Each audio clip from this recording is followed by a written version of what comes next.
Hi everyone, and welcome back to my channel. Because I just got this book in the mail today by my favoritest writer of all time, Aleksandr Isayevich Solzhenitsyn. It inspired me to start doing a whole series on my favorite writer. It's kind of shocking. In like 3 years or so I've been on booktube. I have not yet done any specific individual videos about him. Of course, I've mentioned him in some of my other videos, like for example the book dedications video and such like that here and there, but I've never yet devoted a single video talking about anything about him. So let's start rectifying that now. And this is just going to be basically, well, you can see from the title, which I will be putting up. I'm sorry, this video is completely scripted. This is just going to be an announcement of this series, so basically playing it all by ear. Of course, feel free to leave your comments down below letting me know any topics you would like me to get to that I perhaps will not be mentioning in this video, or topics you would most like to hear about, so I should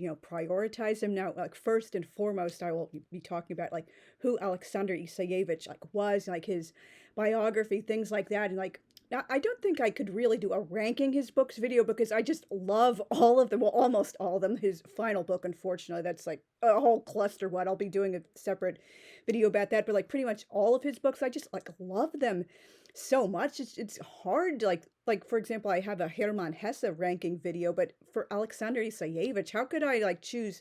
This is number 1, and this is number 5, and number 7, and number 4. It's just how do you choose a favorite child? His books are all so good in just so many different ways. So I guess the video about that in place of the ranking will be just where to start if you're interested in him, a little bit of background information, short synopses and such like that of each of his books, individual videos about the books.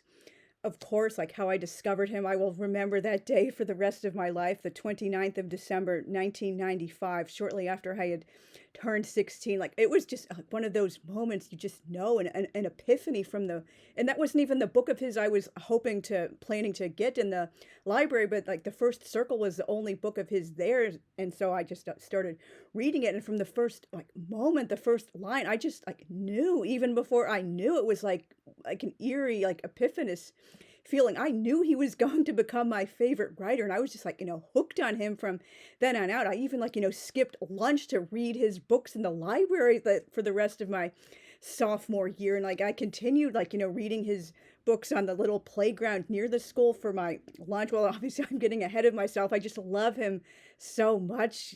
Wow, I'm gonna have so much fun making that video, which books I would recommend you start with the most. So this isn't going to be ranking, but just if you're just getting into him, there are certain books that might make a little bit more sense to read first if you're not familiar with him. I guess they're more palatable.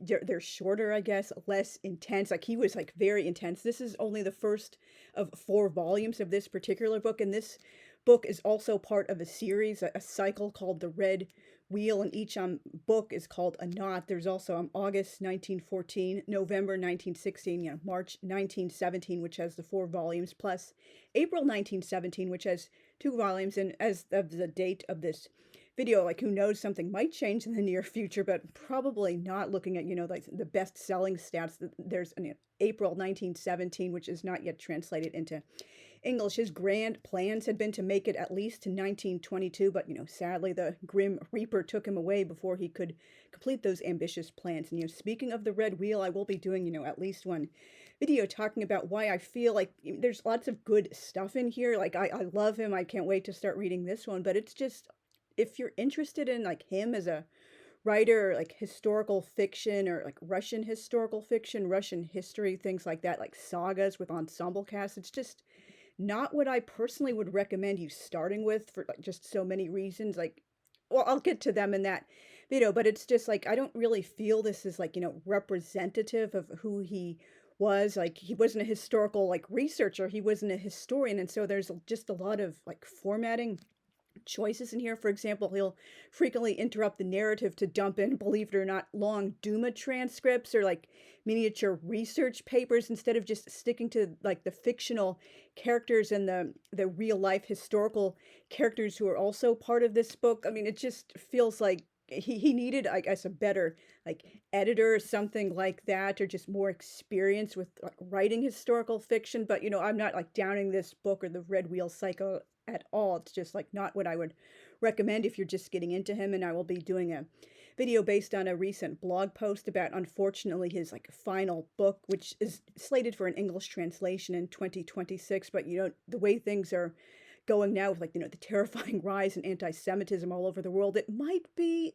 well, I'm saying might be kind of sarcastically, it's probably a really good idea not to translate that into English on this planned schedule, because that just might help to unfortunately put more Jewish lives in danger all over the world with it's anti-Semitic like pseudo historical crap. I'm so disappointed. That was like A, that he wrote that book, that he felt like that was his story to tell, like C, that he could not actually consult any actual Jewish historical like sources, or any sources that were like actual like scholarly and like reputable, instead of all this like pseudo historical like suspect anti-Semitic crap. And D, that that was the book he went out on. I mean, of course he couldn't control when he passed, but like seriously, that kind of leaves a bitter taste in my mouth. But my love and respect for him are still the same as they have always been.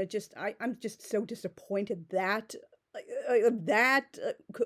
he would have written that, and that's his like final swan song, when he wrote so many other great books. And I did one of the dedications to my first Russian historical, You Cannot Kill a Swan, the love story of Lyuba and Ivan, is to him. There are several dedications to that book, but one of them is to his memory, because like if not for him, I don't even think I would have like gone back to that book ever. This is the dedication. Finally, in loving memory of my favorite writer, Aleksandr Isayevich Solzhenitsyn, 11th of December 1918 to the 3rd of August 2008. He was just shy of his 90th birthday. I thought he would live to at least 100, just to spite the bastards.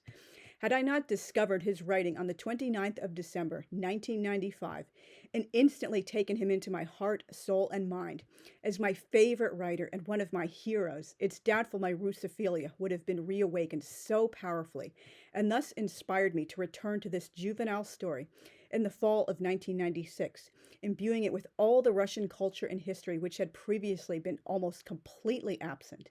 May his beautiful memory be for an eternal blessing, and may his soul rest in peace. And I also later released my own 4-volume book, Journey Through a Dark Forest, Lyuba and Ivan in the Age of Anxiety, the third book in my Russian saga. I call them my Russian novels, even though like they're pretty much like almost completely set in like North America by this point. And so I released the 4 volumes of that book on what would have been his 100th birthday, the 11th of December 2018. I can't believe it's been that long already. And like that reminds me, another video which I will be doing for this series, like common misconceptions about him, like clearing them up. I mean, I'm not naive. For pretty much almost the entire time, almost 30 years now, he has been my favorite writer. I've been like well aware of how a lot of people like in Russia as well as the West like dismiss him as this like reactionary like has been. I've even heard some people saying recently, oh, reading the Gulag Archipelago in this day and age is a weird flex. Like, and that, I mean, I can grant like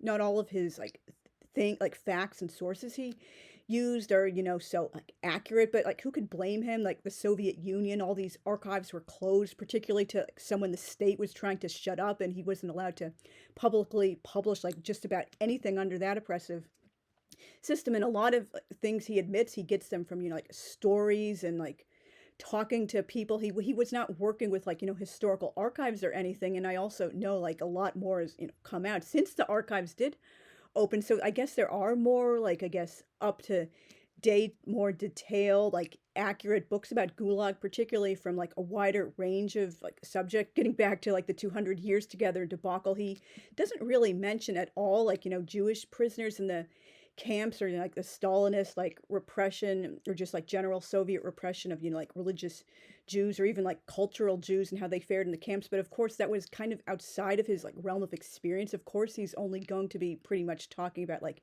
ethnic Russians and like religious like Christian Russians and priests and stuff like that. So I'm not knocking him for that particular thing, because we all like write what we know, and like that's his own personal experience he's writing about. So, but you know, that's just like one of those like things. Sorry, I lost my train of thought. I was talking about how I'm going to be making a video debunking all these like, you know, myths and like misconceptions a lot of people have about him in the modern era. And one of them is just that he's just like a has been like ultra conservative. And I do think this is kind of like, I mean, maybe this theory is wrong of mine, but it just seems kind of a little bit like, you know, sour grapes. He just refused to conform as a perfect poster boy for like any of these various causes people thought he would be perfect for. Like, for example, like anti-communists are like, yay, he's against communism. He's our boy. But then, wow, he doesn't really seem to like Western style like democracy either as a liberal or like a sensible like moderate conservative. What's going on here? Like the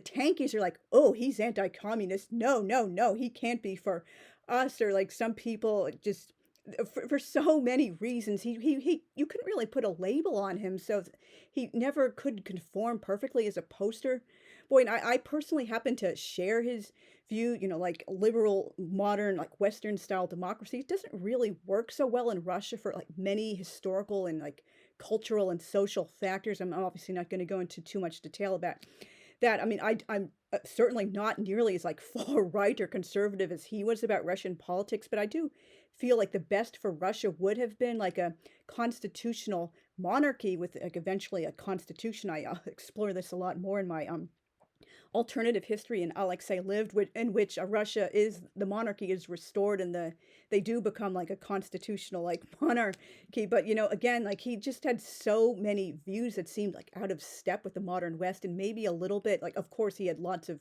I mean, I don't know. I wouldn't say like lots of, but he definitely had at least some like PTSD from his whole experience in the Gulag for like so many years, and then like living pretty much like, you know, isolated in Vermont for 20 years after he was like kicked out of the Soviet Union. Didn't really like interact so much with as wide of a group of people as he was when he was in the Soviet Union. So maybe that like his mind was just like, you know, impacted it at some level. I'm not going to play like armchair psychologist here and like diagnose him. I've heard some people claiming he had a severe personality disorder and was a pathological liar. Like, were you his psychologist? Like, what are you basing this on? Is this the same kind of like, oh, I'm just pulling it out of, you know, where when the people say, oh, reading the Gulag Archipelago in the 21st century is a really weird, goofy flex, like none of his books should still be read and he's not influential, then why does he have such a huge impact on my own life as a writer and a Russophile and just so many other things? I do not support Tsar Vladimir at all. I know he became like a Putin fanboy. I do not like him anymore. Initially, I thought he was the kind of ruler Russia needed, but you know, then, you know, like everything else happened, and that was like very, very early in his reign. Like I can kind of be excused for, I could not have predicted like the horrible things he would, you know, end up doing and becoming a dictator. But anyway, I know I'm rambling, and so I will be just, you know, talking about as many subjects related to him as possible. Let me know down in the comments what you guys would like to see. I guess I should like list the books he wrote. You know, The First Circle, Cancer Ward, One Day in the Life of Ivan Denisovich. Like that's pretty much the book pretty much most people seem to start with. That was the one I had hoped to plan to start with myself, but it wasn't in the library, so I got out The First Circle. He wrote Invisible Allies, which is a memoir he was not at liberty to write or publish until later in his life, when, you know, these people who had hidden his manuscripts at great personal risk to themselves and the USSR would no longer risk like getting in trouble or murdered, like imprisoned, sent to the Gulag. Another memoir about Samizdat, the underground secretive like publication and distribution of like books and literature in the Soviet Union, The Oak and the Calf. And he wrote some plays, The Love Girl in the Innocent, For the Good of the Cause. I'm blanking on the name of the third play. His plays aren't really the most like, you know, I guess representative of who he was. You know, he was not a playwright. In a long, beautiful prose poem, Prussian Nights. Oh, that's just such a beautiful, moving poem, and I just like love the ending line. Like it's like, well, it's based on his like, experience in like Prussia during the war, and he like ends up, you know, kind of like forcing himself on a woman he encounters in a house, and he like feels like so bad about it. Like she like claims under duress, like she's ready, and he feels like a cad, like and she's like her faces in the pillow begging, just don't kill me, sir. And like he's like, have no fear, for oh, already another's soul is on my soul. So it's just like impacted him on a soul level. It's just a beautiful, amazing, long prose poem. And he wrote stories and prose poems. That's a collection of short stories of various length and, like, as he calls it, prose poems. And of course, the Gulag Archipelago. And just, well, I do not recommend, like 200 years together. I can't say this enough. I'm not looking forward to its English translation, but hopefully it's not really going to do much of a bubble. Of course, the anti-Semites are going to seize on that one, but like you can't really control that. And in the Red Wheel cycle, and he, like, a couple of other things here and there, like Lenin in Zurich. That's actually part of August 1914, and I will be getting to all of those books in so much more detail when I just start doing this series. And so just one more thing, I should have mentioned this at the beginning. Of course, I am calling him Aleksandr Isayevich, the Russian style, the first name, and patronymic out of great love and respect for him. But I'm not going to be offended if you guys call him in the comments by his last name or anything like that. Like, my style isn't your style. I'm not going to force you to adopt the Russian form of addressing people if that's just not coming naturally to you the way it does to me. So just, let me know, what videos are you most looking forward to? Any others I didn't hit on in this announcement? I'm really so looking forward to it. I love Aleksandr Isayevich so much. And if you're wondering, yeah, of course, I always remember how to spell his name, but sometimes when I'm typing it, I just have to go a little bit slowly so I, don't forget which letters come where. It is obviously a very, very long last name. So thanks again very much for watching. I will see you soon. Bye.